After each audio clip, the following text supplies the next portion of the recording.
Tacik Kırgız vuruş.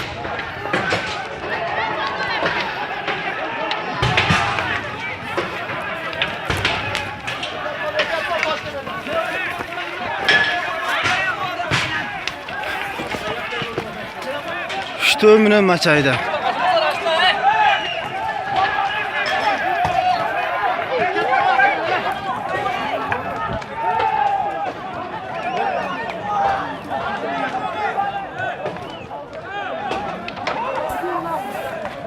Mana yoqdan ham xabar olaman, mana yoqda. Mana yoqdagini aytdilar.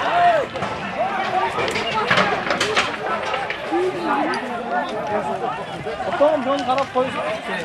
Tamam, kızım